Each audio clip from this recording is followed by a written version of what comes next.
ভজহু রে মন শ্রীনন্দনন্দন অভয় চরণার বৃন্দ রে। ভজহু রে মন শ্রীনন্দনন্দন অভয় চরণার বৃন্দরে। ভগবানের চরণে একমাত্র আমাদের পাথেয় হবে। তাই সেই সাধু সঙ্গে কৃষ্ণ নাম এই মাত্র চাই। সংসার জিনিতে আর কোন বস্তু নাই। এগাও এগাও মোর বৈষ্ণব গোসাই, তোমার করুণার জল সিঞ্চ তবে রক্ষা পাই। তাই পরীক্ষিত মহারাজ চিন্তা করলেন, আমার মাত্র 7 দিন আয়ু, এই 7 দিনের মধ্যে আমার ভগবত প্রাপ্তি হতে হবে।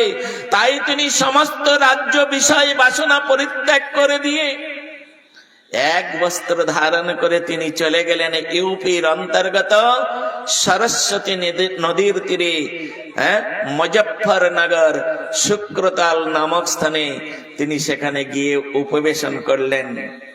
কি করে আমার পাথেয় সংগ্রহ হবে, আমি কি করে সেই ভগবানকে লাভ করতে পারবো? মহারাজ পরীক্ষিতের ব্রহ্মশাপ হয়েছে।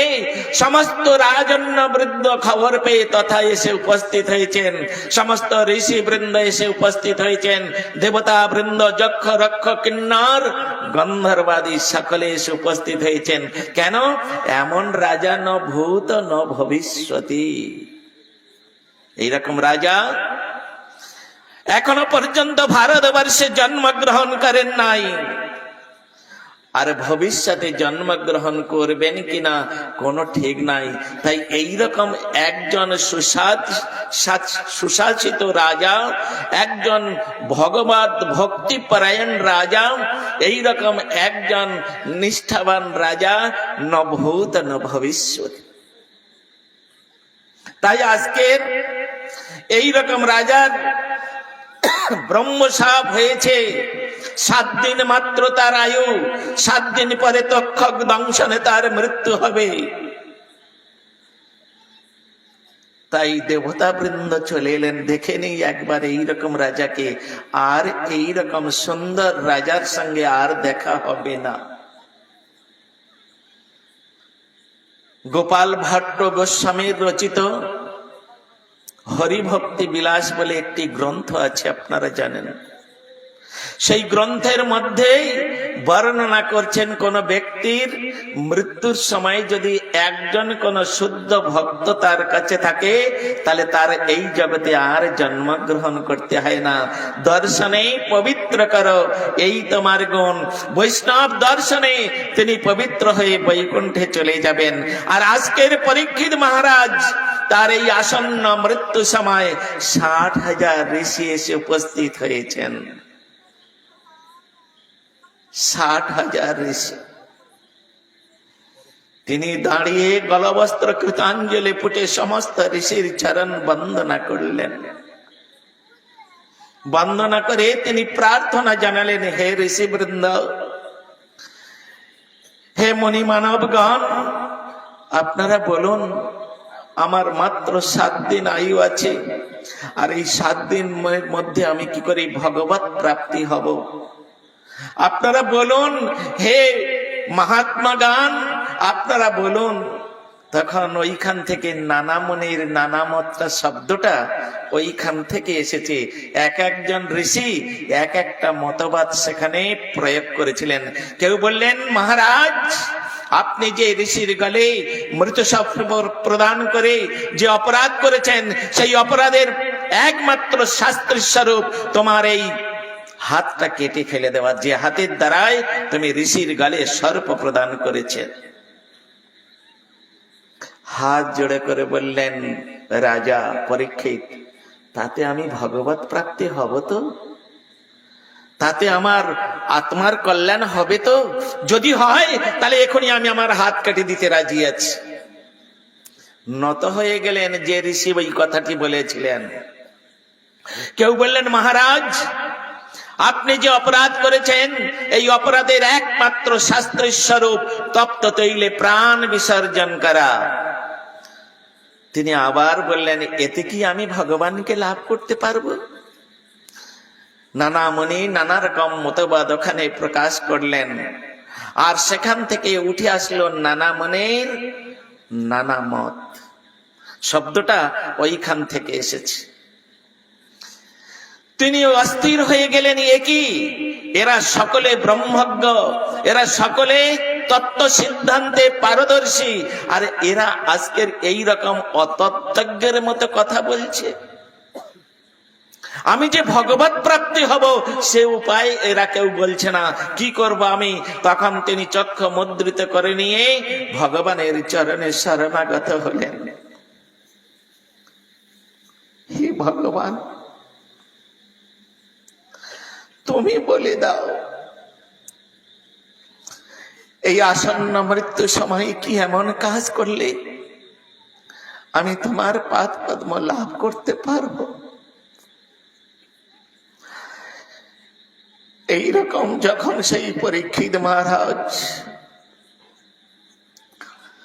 তিনি ভগবত চরণে শরণাগত হলেন, তখন ভগবান তার প্রিয় পার্ষদ শুকদেব গোস্বামীকে প্রেরণ করলেন। যাও শুকদেব, তোমাকে আমি এই জন্যে অমরনাথে অমর কথা শোনার জন্য প্রেরণ করেছিলাম। আজকের তোমার দ্বারা এই ভগবতী কথা আমি শুকদেব গোস্বামী পাদের মুখ থেকে আর এই পরীক্ষিত মহারাজের মাধ্যমে জগতে প্রচার করব। ভগবতী কথা, যে কথা শ্রবণ করলে জন্নাম শ্রুতি মাত্রেণ পুক্কশ সাক্ষাৎ বিমুচ্যতে, যাহার নাম শ্রবণ করার সঙ্গে সঙ্গে জীবের হৃদয় আকাশ থেকে সমস্ত পাপ দূরীভূত হয়ে চলে যায়, আর সেখানে কৃষ্ণ প্রেম প্রদায়তে।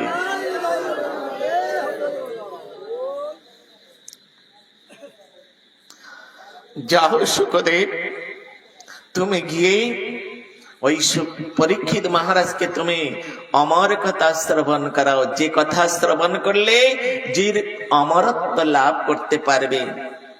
সমুদ্র মন্থনে যখন দেবাসুরের দ্বারায় ওই সমুদ্র মন্থনে যখন অমৃত উত্থলিত হয়েছিল, সেই অমৃত আস্বাদন করে দেবতাগণ তাহারা পান করে অমর হয়ে গিয়েছিলেন, তাই না? তাই তাহাদেরকে বলা হয় অমর দেবতা। এই পৃথিবীতে এমন কি বস্তু আছে যে বস্তু আস্বাদন করলে, যে বস্তু পান করলে জীব অমর হয়ে যেতে পারবে? সে একমাত্র ভগবানের কথারূপ অমৃত। সেই ভগবানের কথারূপ অমৃত যদি কেউ আস্বাদন করতে পারে, তাহলে তিনি অমর হয়ে যেতে পারে। তাহারা এইরকম সুন্দর ভাবে অমর হয়ে আছে। তাই তিনি চিন্তা করলেন, ভগবান চিন্তা করে ওই পাঠিয়ে দিলেন কাকে না, শুকদেব গোস্বামী পাদকে। যখন পরীক্ষিত মহারাজ তিনি অত্যন্ত বিমর্ষ হয়ে বসে আছেন, মস্তক নত করে ভগবানের চরণে পাদ পদ্মে তাহার মন প্রাণ সমর করে যখন ভগবানের কাছে সমর্পণ হয়েছেন, তখন ওদিক থেকে ছুটে আসছে মা ভৈ, মা ভৈ, মা ভৈ। ভয় নেই মহারাজ, চিন্তার কোনো কারণ নাই। ছুড়ে ফেলে দাও সমস্ত ঋষির মতবাদ, তুমি বসে যাও, একমাত্র ভগবানের কথারূপ অমৃত তুমি আস্বাদন করো। আর এই ভগবানের কথা তুমি যদি এক নিষ্কপটে আস্বাদন করতে পারো, আমি তোমায় গ্যারান্টি দিচ্ছি 7 দিনের মধ্যে তোমাকে আমি ভগবত দর্শন করিয়ে দেব।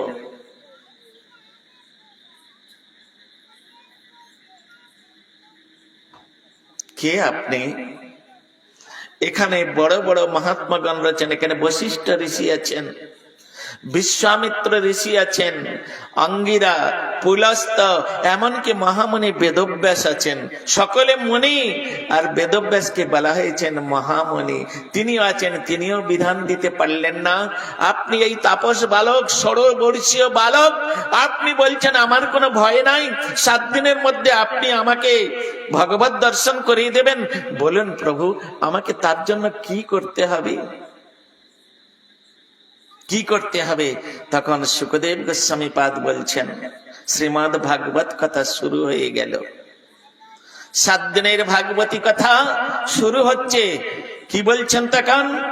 যদি ছোষি পরম জ্ঞানং জ্ঞানাৎ তদ পরমং পদম তদাদরেণ রাজেন্দ্র কুরু গোপন করে তুমি ভগবানের কথা শোনো মহারাজ।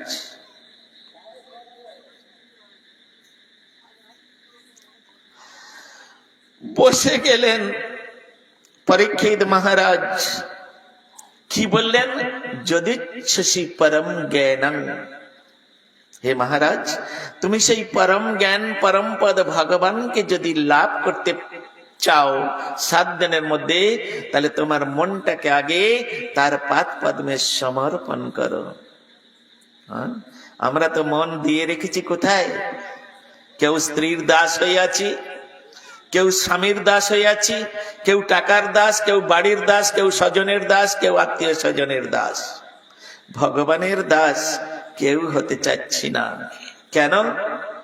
অল্প ভাগ্যে নামানি হ কৃষ্ণ দাস নাম, অল্প ভাগ্য দাস নাহি করেন ভগবান। অল্প হেন নামানি হ কৃষ্ণ দাস নাম, দিবে না। ফুল সারেন্ডার করো। আর তারপরে আমি যে তোমার কাছে গোবিন্দের কথা কীর্তন করব, তদ আদরেণ, আদরের সহিত সেটা শ্রবণ করবে। হ্যাঁ, অন্যদিকে কোনো কান না দিয়ে, অন্য ইতর কথা, ইতর ভাবনা চিন্তা না করে তুমি একমাত্র গোবিন্দের কথা শ্রবণ করো। হ্যাঁ, তিনি বসে গেলেন, সিংহাসনে বসে গেলেন সুখদেব গোস্বামী পাদ। আর নিচে গলবস্ত্র কৃতাঞ্জলি পুটে এক দৃষ্টে তাকিয়ে রইলেন ওই সুখদেব গোস্বামী পাদের মুখমণ্ডলের দিকে। কখন তিনি কি কথা বলবেন? তখন সুখদেব গোস্বামী পাদ বললেন, আমরা সকলেই সুখী হতে চাই। আমি সন্ন্যাসী, আপনাদের সামনে বসে বসে এত বড় বড় কথা বলছি। আমিও চাই আমার জীবনে সুখ আসুক, দুঃখ কষ্ট জ্বালা যন্ত্র আমিও পেতে চাই না। আপনারা তো জানেই না। কিন্তু দুঃখ পান কিনা, কষ্ট জীবনে আসে কিনা? হ্যাঁ, তাহলে না চাইতেও যে জিনিস প্রাপ্ত হওয়া যায়, তাহলে সে জিনিস চেয়ে নেব কেন? সুখটা আমরা ভগবানের কাছে চাইছি কেন? ভগবান তুমি আমাকে সুখ দাও। এর দ্বারাই প্রহ্লাদ মহারাজ বলছেন তৎপ্রয়াস থাকবে না। তাই তিনি বুঝাতে চাচ্ছেন নো চন্দ্রস্য শিখামস্তি, সুখের আলোয় কোথায়? একমাত্র স্বর্গ। স্বর্গ সুখ বলে না, কিন্তু সেখানে রাজাও সুখী নয়। মাঝে মাঝে অসুরগণ গিয়ে ঘাড় ধরে সিংহাসন থেকে নামিয়ে দিয়ে আর সেখানে রাজা হয়ে বসে, সেখানেও সুখ নাই। চক্রবর্তী রাজাও সুখী নাই। তাহলে সুখ কোথায় আছে? সুখমস্তি বিরক্তস্য, একমাত্র দিবস কালে অষ্টম ভাগে শাকং পচতি জনর অরণি চ অপ্রবাসী সচ বালিচর। তো মহারাজ, আজকের আমি তোমাকে সেই সুখময় জীবন লাভ করতে হলে কি করা দরকার, আজকের আমি তোমার কাছে সেই কাহানি বলবো। তুমি মন দিয়ে শ্রবণ করো। হে পরীক্ষিত মহারাজ, আজ হচ্ছে একাদশী তিথি। কেন একাদশী তিথি? মানে একাদশী তিথি ভক্তি জননী যতনে পালন করি কৃষ্ণ বসতি বসতি বলি পরম আদরে বরি। এর সূত্রপাত করেছেন শিল ভক্তিবিনোদ ঠাকুর। শুদ্ধ ভক্ত দ্বারাই হবে না, কামকোদের দাস হইয়া মায়ার লাথি খায়, এইরকম যে ভক্ত, সেই ভক্তের দ্বারাই হবে না। শুদ্ধ ভক্ত হতে হবে। সেই শুদ্ধ ভক্তের চরণ রেণু যদি কেউ সর্বাঙ্গে লেপন করতে পারে, আর তার কাছে বসে যদি কেউ এই ব্রত পালন করতে পারে, হ্যাঁ, একাদশী ব্রত। ব্রত মানে কি?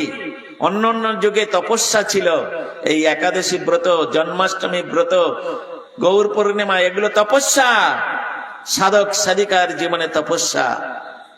তাই এই রকম একাদশীর দিন আজকের থেকে এই ব্রত শুরু করবেন। কারণ পদ্ম পুরাণের মধ্যে বলছেন, মনুষ্য জীবন লাভ করে যদি কেউ একাদশী ব্রত না করে, তাহলে পরের জন্মে তার শুকরজনি প্রাপ্ত হতে হবে। যত ব্রত আছে সর্বব্রত শিরোমণি একাদশী ব্রত। একাদশী ব্রত না পালন করলে তাকে শুকর অথবা কুকর হয়ে জন্মগ্রহণ করতে হবে। কেন? স্বয়ং ভগবান এই একাদশী ব্রতের অপর নাম হচ্ছে হরিবাসর ব্রত। হরি, হরি শব্দের অর্থ পাপানি হরৌতি যঃ সৈব হরি। যিনি পাপকে হরণ করার ক্ষমতা রাখে, হরি ব্যতীত আর কেউ পাপকে হরণ করতে পারবে না। এই জন্য হরিবাসর তিথি পালন করতে হয়। যার জীবনে হরিবাসর তিথি পালন হবে না, তার জীবনে একদম ব্যর্থ হয়ে গেল। সেই সম্পর্কে একটা উদাহরণ আমাকে একজন প্রশ্ন করেছিলেন। তিনি জানি না এসেছেন কিনা, সকালে আমাকে প্রশ্নের মতো প্রশ্ন, অজ্ঞের মতো প্রশ্ন। বলে কিরকম প্রশ্ন? আমি যখন করব তখন তার আমাকে প্রশ্ন করেছে, আমার কাছে জানতে চাই নাই, আমাকে ট্রাই করতে চেয়েছে আমি জানি কি না, তাই তো? হ্যাঁ, বাজাতে চেয়েছে, আমাকে বাজিয়ে দেখছে আমি কতটুকু জানি, তাই তো? এই রকম বুদ্ধি নিয়ে তিনি আমার কাছে প্রস্তাব রেখেছেন। কিন্তু জানেন না, তিনি যদি হরে কৃষ্ণ, আপনি চুপ করে বসুন, বসুন, অনেক কথা আছে, বসুন, শুনে যান, শুনতে থাকুন। নির্জলা একাদশী, পাণ্ডবা নির্জলা, পাণ্ডব বলতে গেলে ওখানে সকলের নাম চলে আসছে, পৃথক করে আর বলতে হচ্ছে না। তাহলে পৃথক করে ভীমসেনের জন্য কেন বলা হলো ভৈমী একাদশী? এই একাদশীর নাম ভীম একাদশী নয়। আপনারা বরাহ পুরাণ, পদ্ম পুরাণ আলোচনা করবেন, শাস্ত্র কিছু পড়তে হবে, কিছু জানতে হবে, তবে প্রশ্ন করা যায়। তাহলে সেই পুরাণের মধ্যে বলছেন এই একাদশীটা জ্যৈষ্ঠ কাহিনী অবলম্বনে যখন সেই পিরিয়ড চলছে, তখন ভগবান কৃষ্ণচন্দ্র তিনি বললেন, তুমি আমার সখা। এখন ভীম হচ্ছে, তার নাম হচ্ছে বৃকোদর, একটা নাম আছে, বৃক উদরে যস্য, বৃক অগ্নি উদরে যস্য স এব বৃকোদর। সংস্কৃত জানতে হবে, সংস্কৃত পড়তে হবে, এর ব্যাখ্যা আছে, সুন্দর ব্যাকরণের ব্যাখ্যা দিয়েছেন। তো সুতরাং সেখানে বৃক নামে এক অগ্নি, যেমন এই আসরের মধ্যে অনেকে একাদশী করেননি, এই রকম অনেক ব্যক্তিও আছেন। হ্যাঁ, অনেক ব্যক্তি, আমি যদি হাত তুলতে বলি লজ্জায় হাত তুলবে না, লজ্জায় হাত তুলবে না, আমি তুলতে বলবো না, কাউকে লজ্জা দিয়ে দরকার নেই। কিন্তু আমি কৃতাঞ্জলি পুটে তাদের কাছে নিবেদন করছি। তাই আজকের স্বয়ং ভগবান পাণ্ডবদের শাখা, তিনি ভীমকে বুঝাচ্ছেন, ভীম তুমি যদি একাদশী ব্রত না করো, তাহলে আমিও তোমায় মাফ করতে পারবো না, আমি তোমাকে ক্ষমা করতে পারবো না, তোমাকে ওই মনুষ্য জন্ম ছাড়া চতুষ্পদ জন্ম নিতেই হবে। ভীম বললেন, আমি তো আপনার সখা, আর আপনি তো সবকিছু করতে পারেন, হবে আমি পারবো না সখা, একটু কিছু ব্যবস্থা নাও আমার প্রতি। কি করে পারবো, আমি যদি একদিন না খেয়ে থাকি তারপর দিন হয়তো মারাই যাব। ভগবান তার এই রকম অবস্থা দেখে, ঠিক আছে ঠিক আছে, তোমার প্রতি আমি একটা ব্যবস্থা, তুমি 4টে একাদশী করো, তুমি বছরে 4টে একাদশী করো। এই 4টে একাদশী করলে অন্যান্য যে আরো 20টা, খেপার 14 খেপির 8, এই নিয়ে কাল কাট, ইহা যদি করতে নারিস তো ভোগার খালে ডুবে মরিস। ভোগার খাল মানে গঙ্গায়, ভগীরথ এনেছিলেন না, এই জন্যে গঙ্গার এক নাম হচ্ছে ভোগার খাল, ডুবে মরিস। তা এটা হচ্ছে জয়া একাদশী। পারবো তা 3 দিনের খাবারটা রেখে দিতে হবে, পরের দিনে ভোরবেলা থেকে খেতে শুরু করব। হ্যাঁ, আরে ঠিক আছে, তাহলে একটা একাদশী করো। তো একটা একাদশী কিরকম? নির্জলা একাদশী করতে হবে, তাকে নির্জলা ব্রত একাদশী করতে হবে। এই 20 বছর থেকে 80 বছর পর্যন্ত এই একাদশী ব্রত যদি কেউ না করে, অবশ্য তার চতুষ্পদ হয়ে জন্মগ্রহণ করতে হবে। আমি শুকর কুকর বলেছি, এইরকম লেখা নেই, আপনারা মনে ভাব খারাপ পাবেন না। ওখানে বলছেন চতুষ্পদ হয়ে জন্মগ্রহণ করতে হবে, মানে পশু হয়ে জন্মগ্রহণ করতে হবে। তো একটু হোমিওপ্যাথি ডোজ তো 30তে কাজ করবে না, 200 অ্যাপ্লাই করছি তাও কাজ হচ্ছে না, 1M 10M দিলে যদি একটু কাজ করে। আমি যদি একাদশী না করি তাহলে শুকর হতে হবে, কুকুর হতে হবে? তাহলে একাদশীটা করি, কেউ খারাপ পাবেন না, হাত জোড়ে করে আপনাদের কাছে ক্ষমা চাচ্ছি। এটুকু একটু আমি ভয় দেখিয়েছি আপনাদের। সেখানে বলা আছে পশু জীবন লাভ করতে হবে। পশু মানে তো চতুষ্পদ, হ্যাঁ, পশু মানে চতুষ্পদ, মানব জীবন পাবেন না, এটা সুন্দর করে বলা আছে।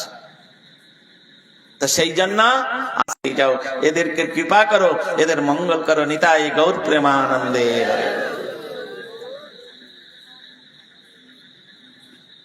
পরীক্ষিত মহারাজ তিনি বসে গেলেন, আর সুখদেব গোস্বামী পাদ তিনি ব্যাসাসনে বসে তখন পরীক্ষিত মহারাজকে বলছেন, মন্নে বায়োরেব সুদুষ্করম। একটা কাঁচের জারের মধ্যে হাওয়াকে আটকে রাখা যায়, বাতাসকে, কিন্তু চঞ্চল মনকে কাঁচের জারের মধ্যে আটকে রাখা যাবে না। যারা গুরু পদাশ্রয় করেছেন, মন্ত্র প্রাপ্ত হয়েছেন, যখন সকালে বেলা বসে মন্ত্র জপ করে, মন তখন হাওড়া, দিল্লি, বোম্বে ঘুরে বেড়ায়। মন এতই চঞ্চল। এখানে বসে মন্ত্র জপ করছেন, মন চলে গেছে দিল্লি, বোম্বে। পারিব না এ কথাটি কেন বলো বারবার? সুতরাং এই জন্য উপনিষদ বললেন, কি বললেন? অনাবৃত্তি শব্দাত, অনাবৃত্তি শব্দাত, অনাবৃত্তি শব্দাত। তুমি শব্দ ব্রহ্মের অনুশীলন করতে করে আমরা সাধন ভজন থেকে কোন প্রকারে পদস্খলিত না হতে পারি, তার জন্য একটা সুন্দর ব্র্যান্ডিং দিয়ে গেছে আমাদের মনীষীগণ। কিন্তু তার মধ্যে তো প্রবেশ করতে হবে, ওই বাইন্ডিং এর মধ্যে তো আসতে সুন্দর ব্যবস্থা দিয়েছেন। তখন এটা তো গেল অভ্যাস যোগ। আর বৈরাগ্য, ডিকশনারি খুলে দেখুন বৈরাগ্য শব্দের অর্থ কি।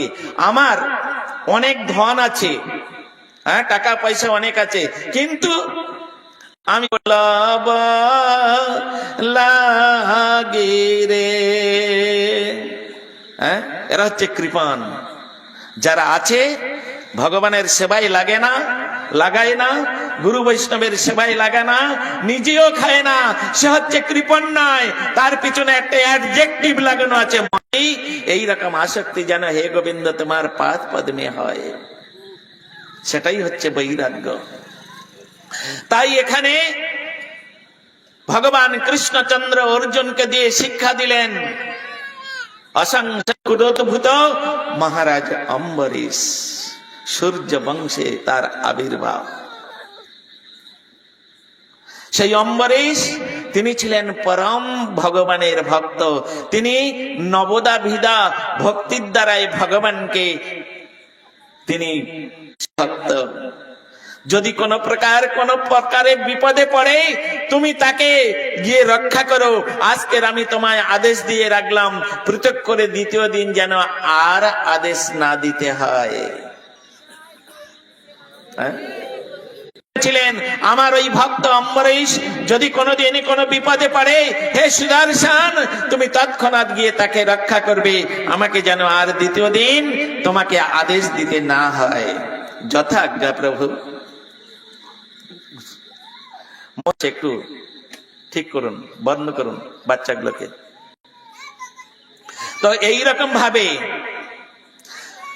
মহারাজ অম্বরীশ তিনি এইরকম একদিন মধুময় কার্তিক মাসে তিনি তার স্ত্রীকে নিয়ে কলা, 1 কিলো দুধ আর 1 বালতি সবজি খেয়ে আর ভস ভস করে ঘুমালাম। হরিনাম করার কোনো বালাই নাই। হ্যাঁ, আজকের একাদশীর দিন যদি আমি প্রশ্ন করি কে আরম্ভ করলেন? নির্জলা উপবাস করতে হলে ত্রিসন্ধ্যা উপবাস করতে হয় বাবা, জেনে রাখুন। এগুলো আমাদের জানার দরকার আছে। নির্জলা উপবাস মানে আজকের 11টার সময় একেবারে নষ্ট করে একাদশী ব্রতটা করেছেন, ওটা নষ্ট হয়ে যাবে, নষ্ট হয়ে যাবে। আর তিনি কি করলেন? ওই পারণের টাইম তিনি সব ঠাকুরের অর্চনা পূজা ইত্যাদি সব করলাম। কি বলুন না তাহলে, আমরা বলে দিন না, আমার মনে নাই, বলুন না। নরকের কুণ্ড। ও এই দেখুন, আপনারা শুনুন, এরা বলছে নরকের কুণ্ড। বৈষ্ণবে দেখিয়া যেবা নানোয়ায়ে মুন্ড। আজকে দ্বাদশী তিথি। ওহ ভাগ্য আমার, আপনার মতো একজন মনিবরকে আমি পেয়েছি। তা কৃপা করে পালন করুন। নিশ্চয়ই আপনি আগামীকাল, গতকাল একাদশী ব্রত করেছে। ও তো যোগী, ওর একাদশী জনিতে জন্মগ্রহণ করে। হ্যাঁ, রাক্ষসা কলিমাশ্রিত জয়ন্তে ব্রহ্মজনেষু বললেন, উপনিষদ বলছেন। তিনি রাক্ষস কুলেতে জন্ম করলেন। উনি চলে গেলেন যমুনায়, ধ্রুবঘাটে গিয়ে এতটা যমুনাতে নেমে, জলে নেমে আর একেবারে যোগ সাধনা আরম্ভ করেছে।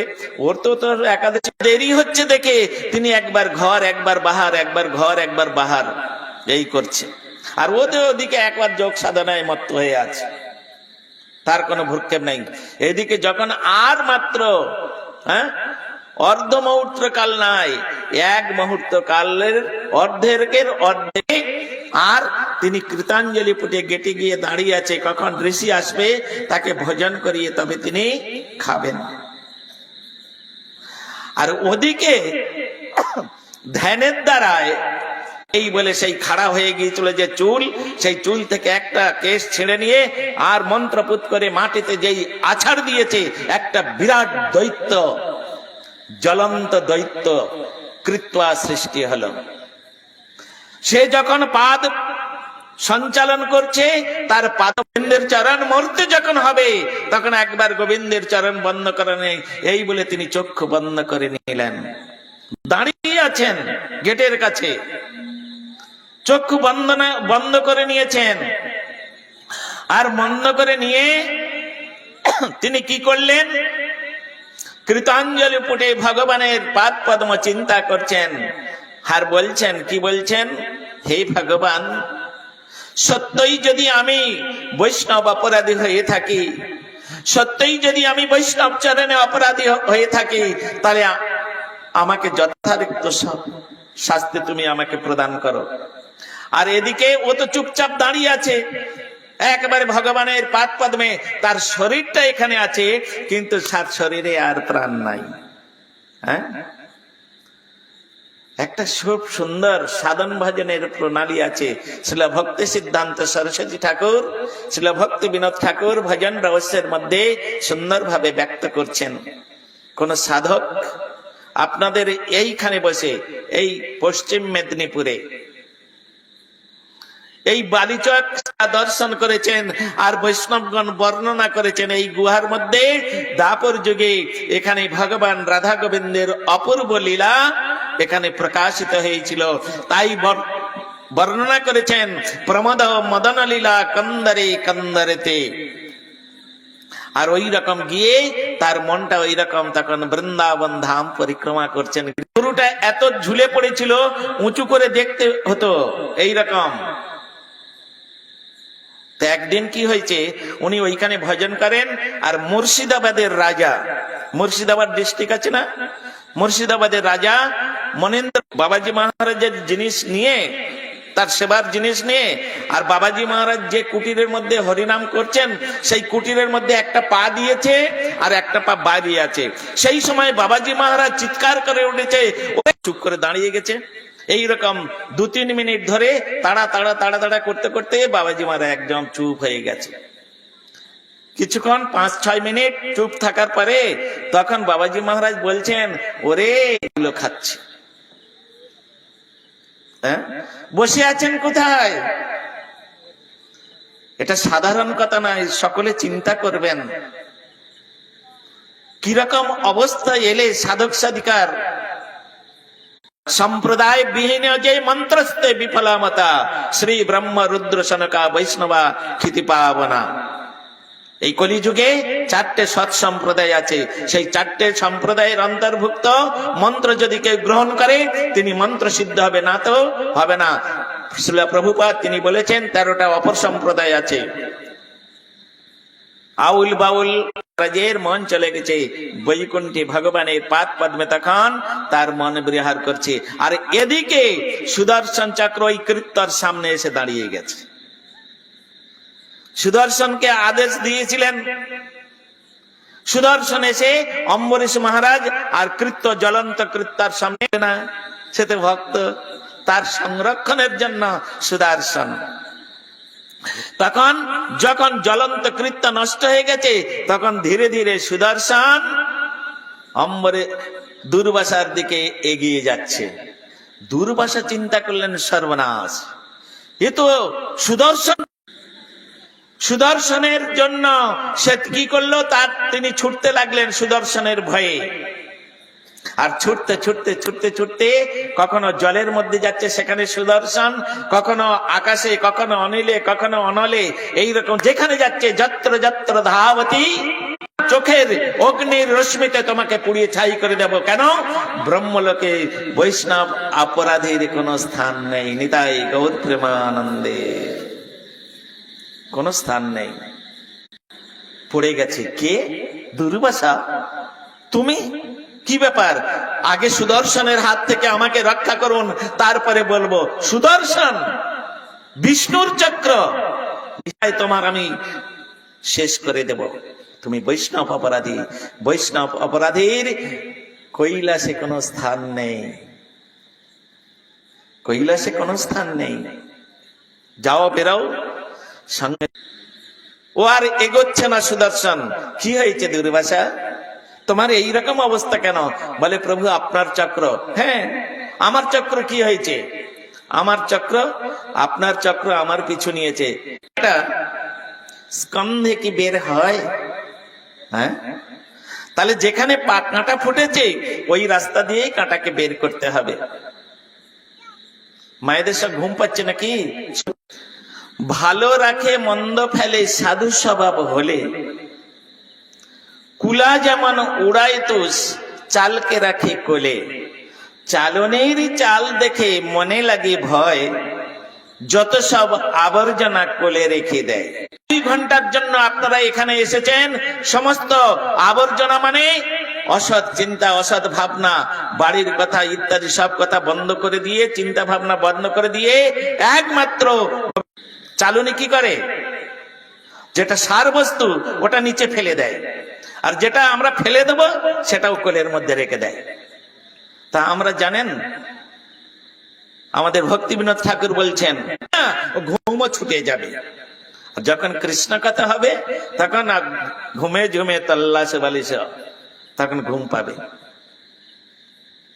ঘুম পাবে। এই জন্য কুলোর মতো কান আমাদের করতে করেছো। এই চক্র আমি ফিরাতে পারবো না। সেই ভক্তের কাছে যাও, সেই ভক্ত যদি তোমায় ক্ষমা করে তাহলে আমি তোমাকে ক্ষমা করতে পারি। আমি তোমাকে উপায়টা বলে দিলাম, আমি ক্ষমা করতে। কতক্ষণ মন্দিরে কাটিয়েছেন আর কতক্ষণ সমুদ্রের ধারে কাটিয়েছেন। কবার মন্দিরে গিয়েছেন আর কবার সমুদ্রে গিয়েছেন বলুন? হ্যাঁ,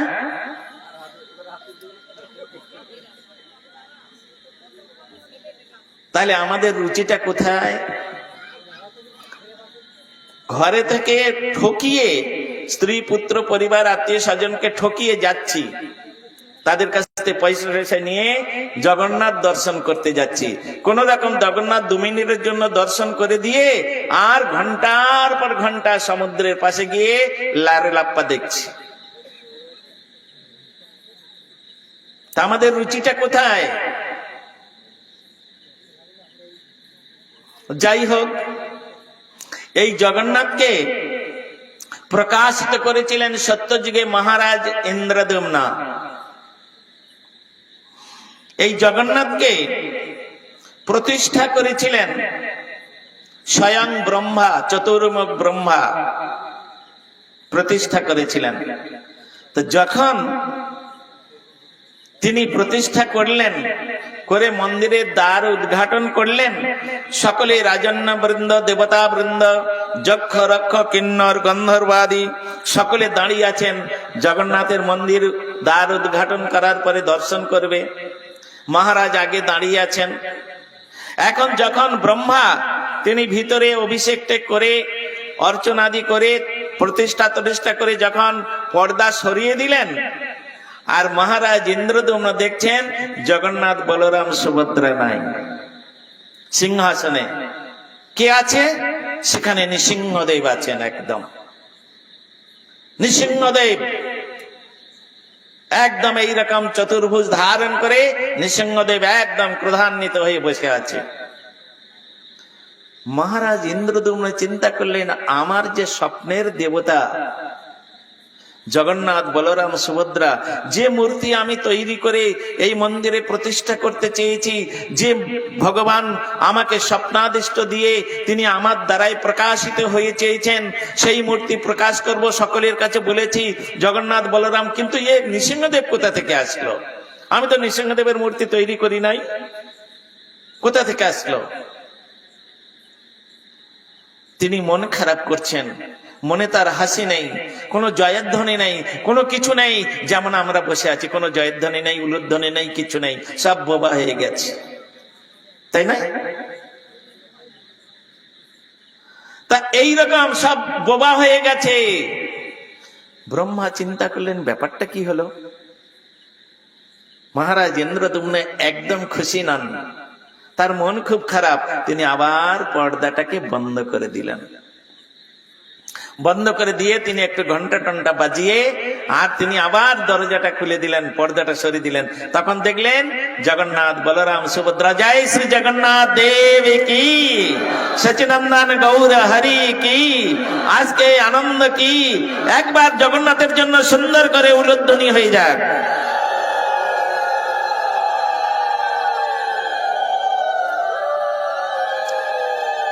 এখানে প্রথমবার যখন তিনি পর্দা সরালেন তো দেখলেন নৃসিংহদেব। তার মানে এখানে জগন্নাথ দেব সকল, জগন্নাথ মানে জগতের নাথ, নাথ মানে সর্ববিধভাবে যিনি আমাদের সংরক্ষণ করতে পারেন তাকে বলা হয় নাথ। এই জগতে আমার মায়েরা স্বামীদের বলে ওগো প্রাণনাথ। আহা, কি সুন্দর কথা, তাই নয়? ওগো প্রাণনাথ। পারবে প্রাণকে রক্ষা করতে ওই প্রাণনাথ? হ্যাঁ, পারবে রক্ষা করতে? তাহলে আমরা যে তাকে প্রাণনাথ বলে সম্বোধন করি, এটা মিথ্যা কথা নয়? সে নিজেকে রক্ষা করতে পারে না। হ্যাঁ, তার সেলফ বডির মধ্যে যে সমস্ত বস্তুগুলো আছে সেই সমস্ত বস্তুগুলো রক্ষণাবেক্ষণ করার ক্ষমতা তার নেই। আর একটা সেপারেট বডিকে কি করে রক্ষা করবে সে? হ্যাঁ, গার্জিয়ান হয়েছে না, আমরা সব গার্জিয়ান হয়ে গেছি। গার্জিয়ান কাকে বলে এই কাণ্ডজ্ঞানটুকু আমাদের আছে? গার্জিয়ান শব্দের অর্থ কি সেগুলো আমার কি জানা আছে?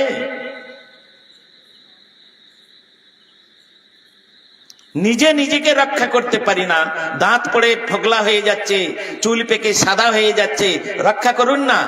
এগুলো তো সেলফ বডির মধ্যে রয়েছে, একটা সেপারেট বডিকে কি করে রক্ষা করবেন? গার্জিয়ান তো সকলের ভগবান।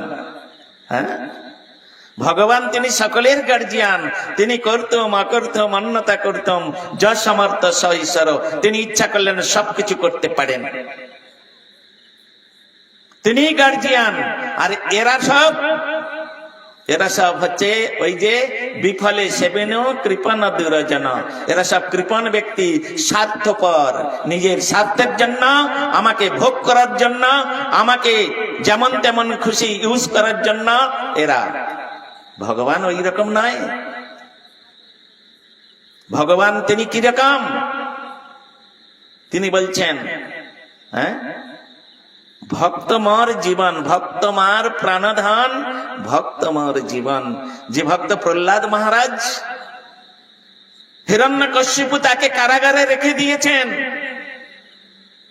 না খেতে দিয়ে, ভগবান তার জন্য সোনার থালায় লক্ষ্মীর পাচিত রান্না, সোনার থালায় পঞ্চবিধ ব্যঞ্জন, সোনার গ্লাসে জল এনে প্রহ্লাদকে বলছে, প্রহ্লাদ তুমি খাও বাবা, তুমি না খেলে যে আমি বড় কষ্ট পাবো। হ্যাঁ, আমার ভক্ত কষ্ট পেলেই আমার ভালো লাগে না। কোন রাজা, সে যদি প্রজাবৎসল রাজা হয়, তাহলে রাজ্যের প্রজাগণ যদি দুঃখিত হয়ে যায়, তাহলে রাজা কোনোদিন সুখ লাভ করবে? হ্যাঁ, করবে না। আর এখন আমাদের রাজা হচ্ছে ছিনতাইকারী রাজা, আত্মসাৎকারী রাজা, স্বার্থপর রাজা, প্রজাদের সুখ দুঃখ বোঝে না। সেই রাজত্বে আমরা বাস করি, এরকম নয়। তাই ভগবান প্রহ্লাদের জন্য বলছেন, তুমি আমার পরম প্রিয় ভক্ত, তুমি যদি কষ্ট পাও আমি মনে শান্তি পাবো না, তুমি খেয়ে নাও। এই জন্য চলবে কি সেই ভাবছো মিছে, তুমি ভাববার কে? যার ভাবনা তিনি ভাবছে, তুমি ভাবো তাকে। আমরা তার চিন্তা করি না বলে আমাদের এত কষ্ট, জ্বালা যন্ত্রণা দুঃখ আমরা পাই। আমরা যখন ভগবানের চিন্তা করব, তখন ভগবান আমার চিন্তা করবে। আমরা তার চিন্তা করি না। তো সেই জন্য এখানে বলছেন,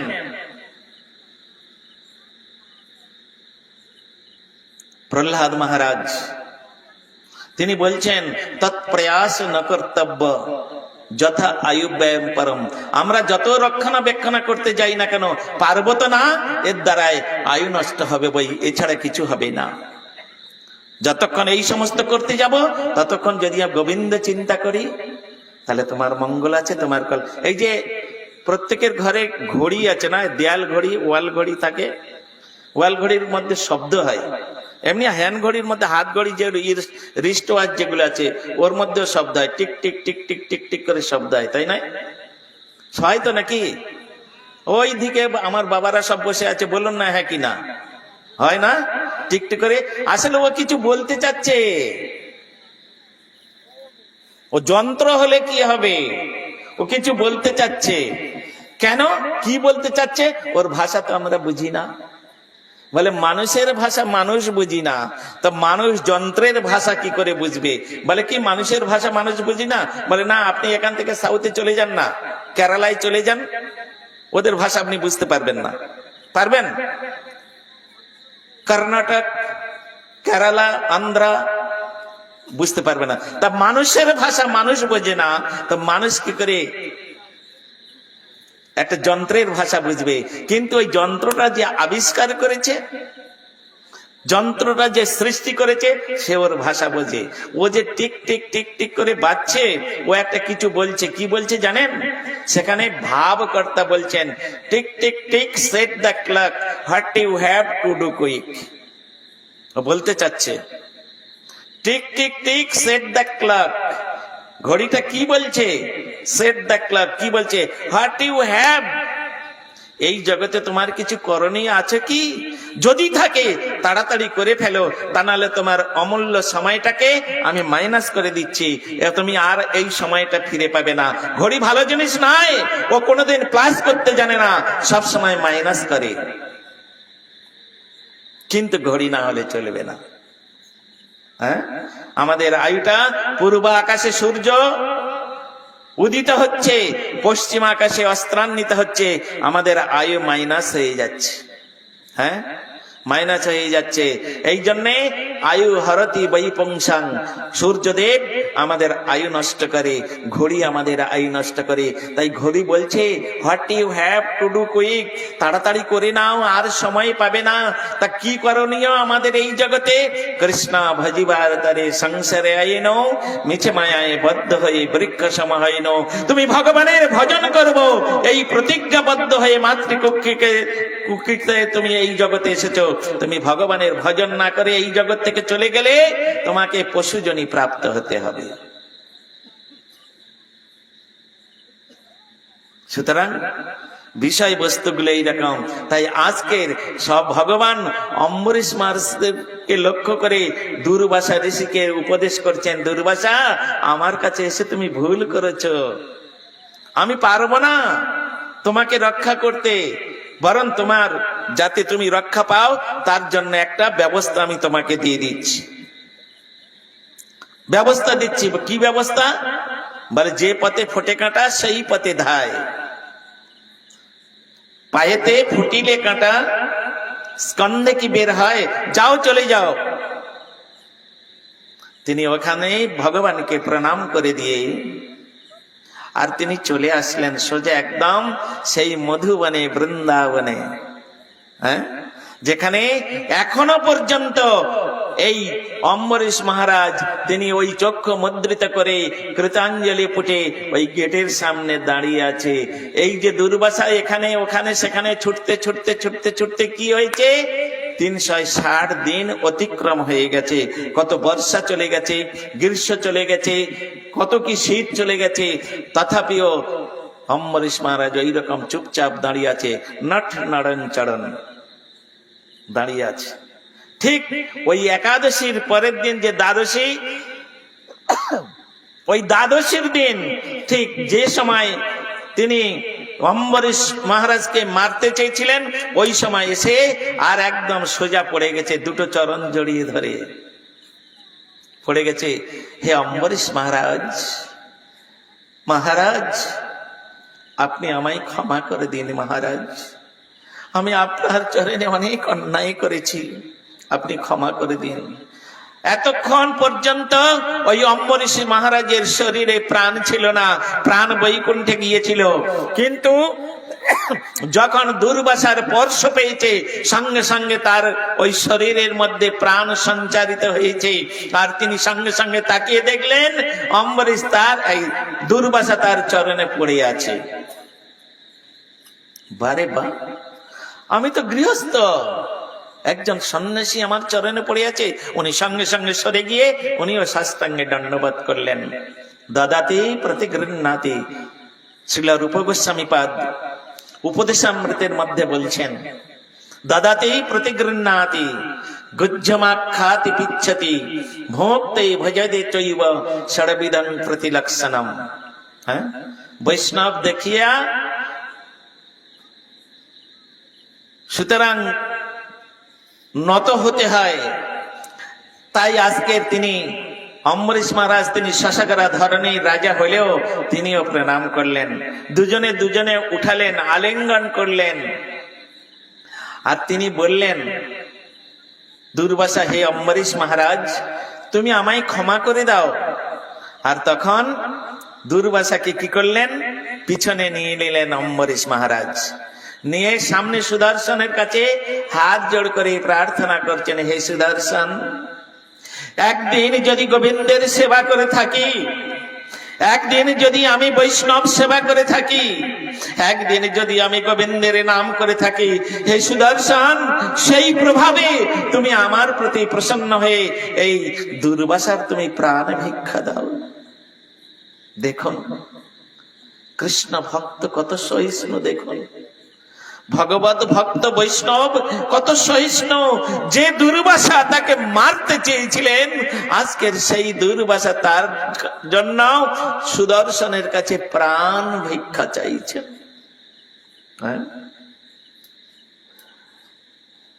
দুর্বাসা তখন পিছনে থেকে সব শুনছেন, দেখছেন, আর অম্বরীশ মহারাজ প্রার্থনা করছেন। তখন তার প্রার্থনা শুনে তখন সুদর্শন তিনি ওই অম্বরীশ মহারাজকে 3 বার পরিক্রমা করলেন, পরিক্রমা করে চলে গেলেন,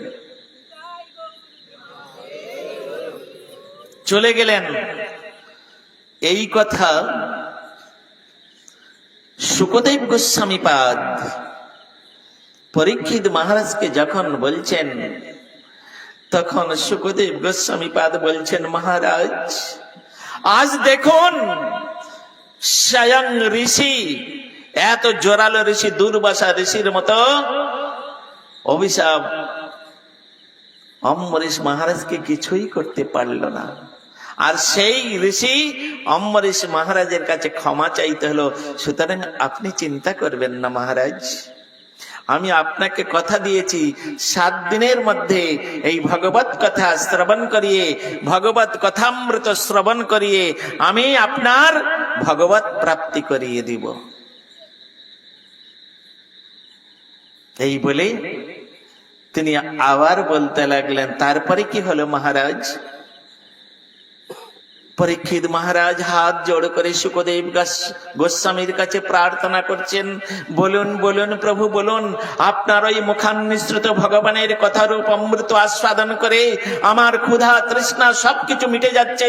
আমার ওই ভগবানের কথা শোনার জন্য আমার হৃদয়টা উদ্বেলিত হচ্ছে, বলুন প্রভু। তখন শুকদেব গোস্বামী পাদ বললেন, সাধু সাধু সাধু, তুমি এখন সাধু হয়েছো। কেন?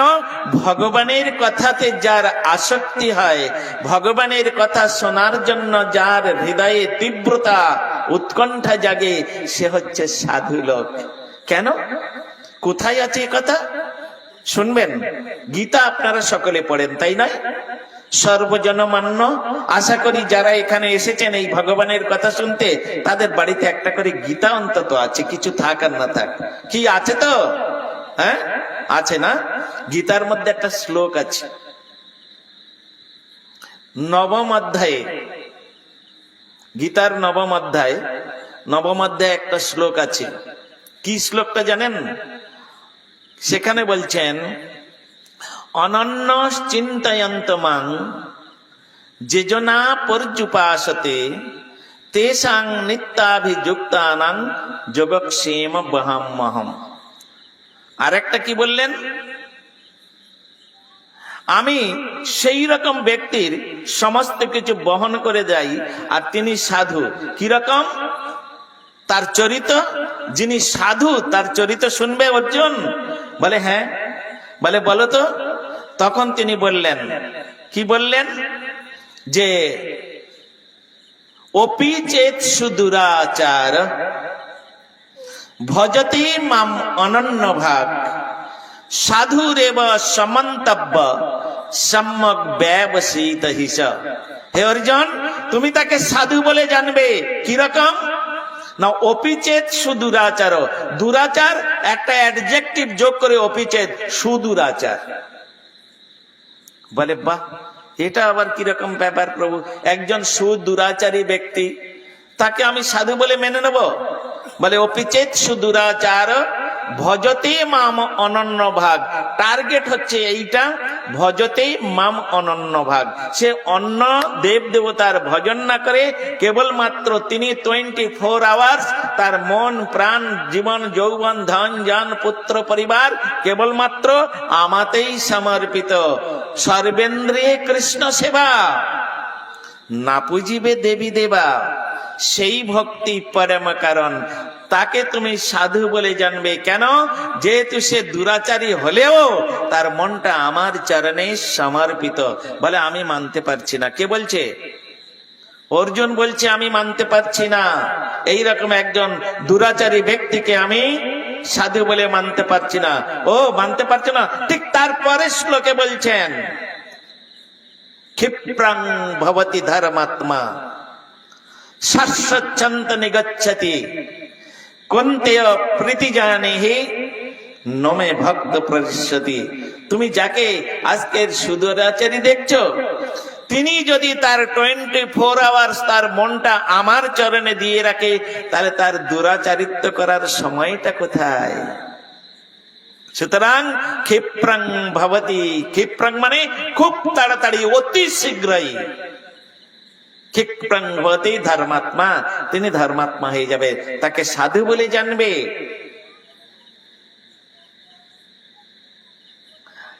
তখন যখন সুদর্শন চলে গেলেন, আর সেই মুহূর্তে দুর্বাসা অম্বরীশ মহারাজকে জড়িয়ে দিয়ে বললেন, হে অম্বরীশ, কৃষ্ণ ভক্ত এত ক্ষমাশীল হয়, কৃষ্ণ ভক্ত এত সহিষ্ণু হয়, কৃষ্ণ ভক্ত এত অমানি মানদ হয়, এটা আমার জানা ছিল না। আমি তোমাকে ভণ্ড, আমি তোমাকে অবৈষ্ণব, তুমি অসদাচারী, এটা আমি ঘোষণা করতে চেয়েছিলাম, কিন্তু এটাই আমার মূর্খতা। দুর্বাসা নিজেই বলছেন এটা আমার মূর্খামি, এটা আমার মূর্খতা। সুতরাং আজকের আমি ঘোষণা করব কৃষ্ণ ভক্তের যে বৈশিষ্ট্য, তারা জগতে যে এত কৃষ্ণ ভক্ত নিষ্কাম, অতএব শান্ত, ভক্তি মুক্তি সিদ্ধিকামী সকলেই অশান্ত। আজকের হে দেবতা বৃন্দ, তোমরা সাক্ষী থাকো, দেখো দেখো যে অম্বরীশকে আমি মারতে চেয়েছিলাম, তিনি আমায় প্রাণ দান করলেন। এই বলে সেই দুর্বাসা ঋষি তার প্রশংসা করতে লাগলেন, বৈষ্ণব ভক্তের গুণাগুণ, বৈষ্ণবের গুণ বর্ণন করতে লাগলেন। আর তখন সেই 1 বছর আগে চিন্তা করুন, রান্না হয়েছে, গোবিন্দকে ভোগ লাগানো হয়েছে, আর সেই প্রসাদ বেড়ে নিয়ে সবে মাত্র অম্বরীশ তিনি পালন করতে গিয়েছিলেন, ওই রকম পাতায় ধরা আছে। আর ওইখানে অম্বরীশ মহারাজের সহধর্মিনী তিনি ওই প্রসাদ পাহারা দিচ্ছে 1 বছর ধরে। আচ্ছা, ওই প্রসাদটা থাকবে ভালো বলুন তো? যখন আসলেন অম্বরীশ মহারাজ, দুর্বাসার জন্য যে আসন করেছিলেন সেই আসন পাতা আছে। 1 বছর পরে দুর্বাসাকে নিয়ে সেই আসনে বসালেন, তাকে ভোজন করালেন, তাকে যেমন যেমন ভাবে দান দক্ষিণা প্রণামী টনামী দিয়ে তাকে প্রথমে বিদায় করে দিলেন, দিয়ে তারপরে তিনি ভোজন করলেন, তারপরে তিনি ভোজন করলেন। এই কথা শুনে মহারাজ পরীক্ষিত তিনি চিন্তা করলেন, এই রকম যদি ঘটনা ঘটে তাহলে আমি অবশ্যই ভগবানকে লাভ করতে পারবো। সুখদেব গোস্বামী পাদের মুখে এই প্রকার কথা শুনে তিনি চিন্তা করলেন, তাহলে আমিও তো আমার, কেন ভগবানের কথামৃত যে আস্বাদন করে সে যদি অমর হয়ে যায়, তাহলে আমি 7 দিন 7 রাত এই সুখদেব গোস্বামী পাদের মুখে ভগবানের কথা শুনে আমি অমর হয়ে গেছি। আমি বুঝতে পেরেছি এই নশ্বর শরীর, ক্ষিতি অপ তেজ মরুদ বম দিয়ে যে শরীরটা তৈরি হয়েছে, এই শরীরটা নষ্ট হয়, আত্মার বিনাশ নাই। আত্মা হচ্ছে নিত্য শাশ্বত সনাতন বস্তু। হে তক্ষক, আমি মৃত্যু ভয়ে ভীত ছিলাম, কিন্তু এই সুখদেব গোস্বামী পাদের কৃপায় আমি বুঝতে পেরেছি আমি মৃত্যুকে জয় করেছি। আমার এই যে অপবিত্র শরীর, বৈষ্ণব চরণে অপরাধ করেছি, সেই অপরাধী শরীরকে তুমি এসে নষ্ট করে দাও। হে তক্ষক, তুমি যেখানে থাকো সেখান থেকে এসে আমাকে দংশন করো, ঋষি বাক্য পালন করো, ঋষির কথা রক্ষা করো। জগতের লোক জানুক যে ঋষিদের বাক্য কোনোদিন ব্যভিচারী হয় না, মানে মিথ্যা হয় না। তক্ষক আসতে পারছে না। 7 দিন 7 রাত যখন হয়ে গেছে, ভগবানের কথা শুনে তিনি বুঝতে পেরেছিলেন আত্মা হচ্ছে আমার, তার জন্ম মৃত্যু নাই। নো জায়তে ম্রিয়তে বা কদাচিন নায়ং ভূত্তা ভুবিতা বান ভূয়। তার মৃত্যু নাই, তার জন্ম নাই, সে শাশ্বত সনাতন বস্তু। তাই তিনি বললেন, আমি বুঝতে পেরেছি আত্মার কোনোদিন মৃত্যু নাই, এই শরীরটার মৃত্যু হয়, শরীরটা নষ্ট হয়ে যায়। হে তক্ষক তুমি আসো। তক্ষক ভয় পাচ্ছে, কি করে আমি যাব?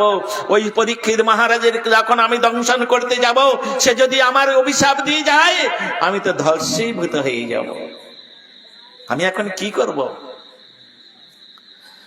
আর এদিকে পরীক্ষিত মহারাজ চিন্তা করছেন, যদি তক্ষক তুমি এসে আমায় দংশন না করো, তাহলে যে ঋষি বাক্য মিথ্যা হয়ে যাবে, জগতে কেউ আর সাধুগুরু বৈষ্ণবকে সম্মান করবে না।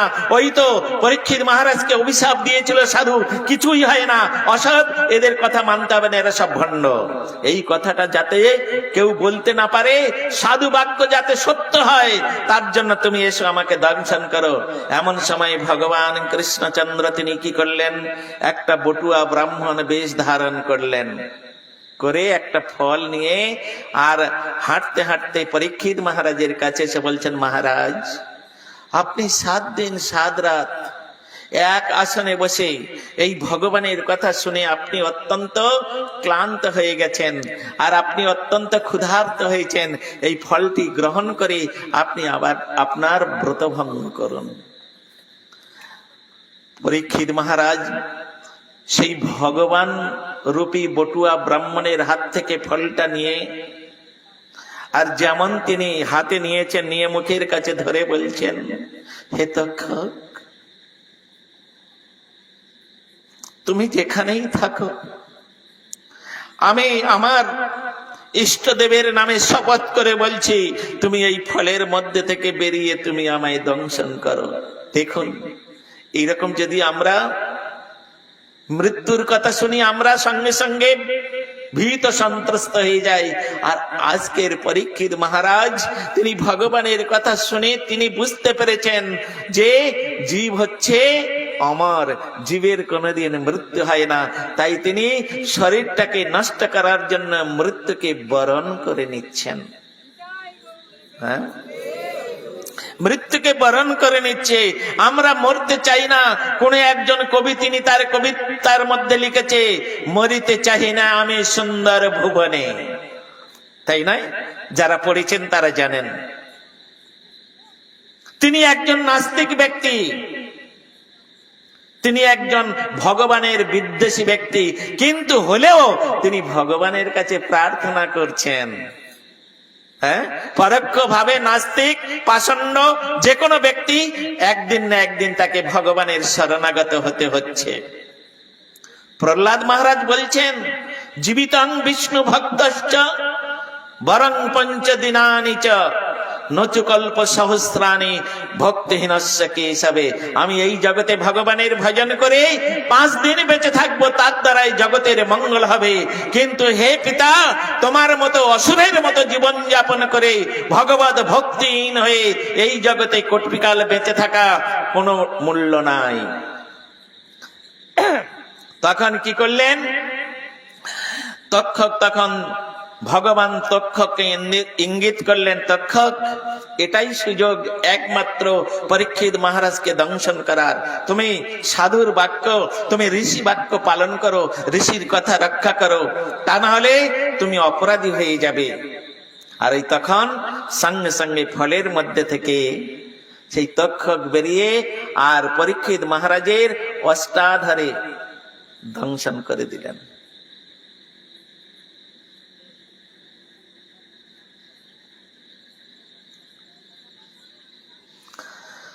দংশন করে দেবার সঙ্গে সঙ্গে পরীক্ষিত মহারাজের সেই সুন্দর কলেবার পুড়ে ভস্মীভূত হয়ে চলে গেল ওইখানে সঙ্গে সঙ্গে। আর ভস্মীভূত হবার সঙ্গে সঙ্গে তখন সেখানে উপর থেকে রথ নেমে আসলো। আর রথ নেমে এসে পরীক্ষিত মহারাজের সেই যেখানে ভস্মীভূত হয়েছে ওইখানে দাঁড়িয়ে গেল।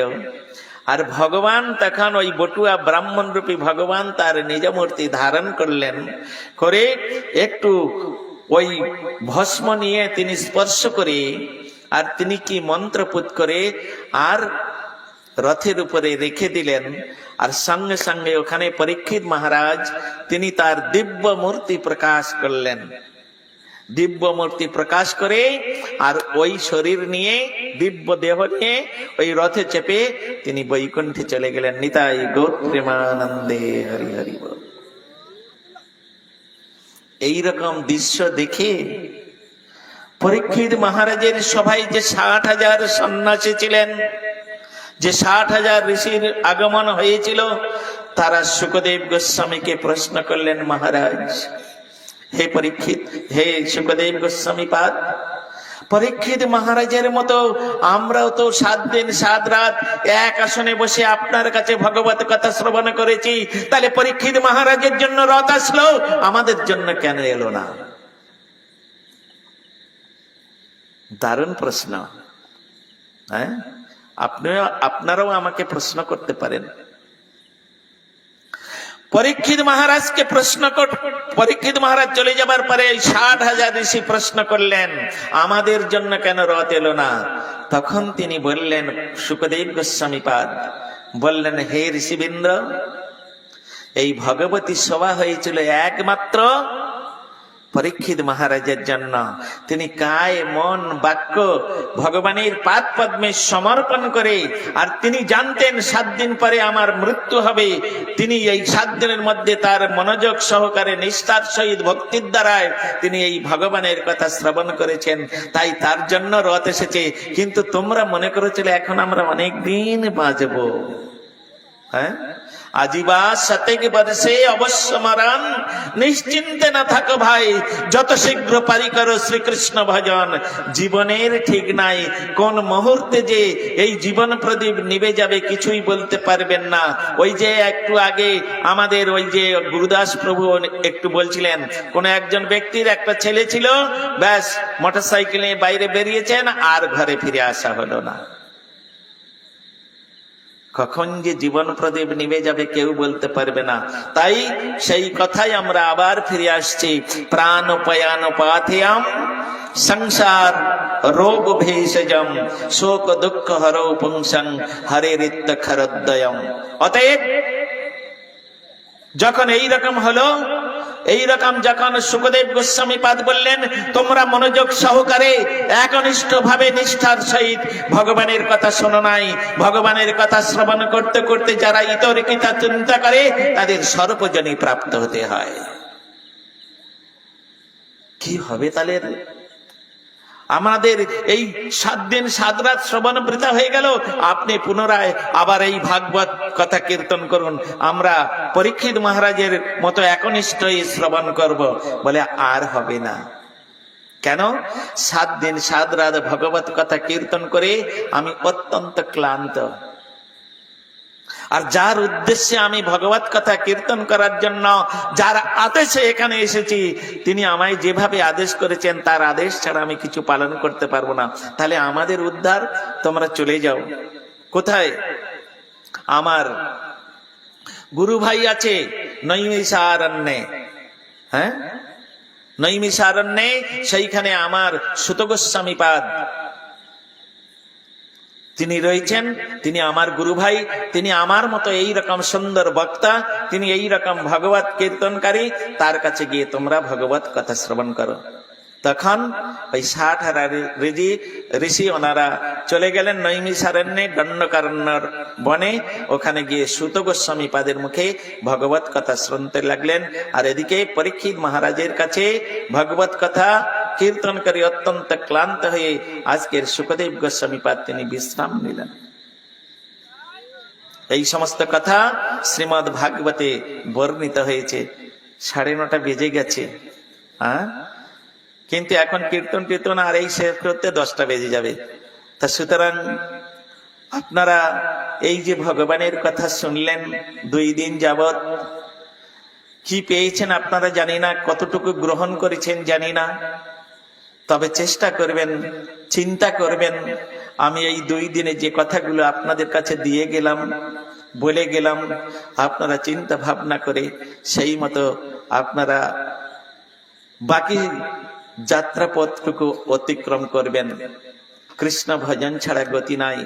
মনুষ্য জীবনের একটাই টার্গেট, সেটা হচ্ছে ভগবানের ভজন করা, হরিগুরু বৈষ্ণবের সেবা করা।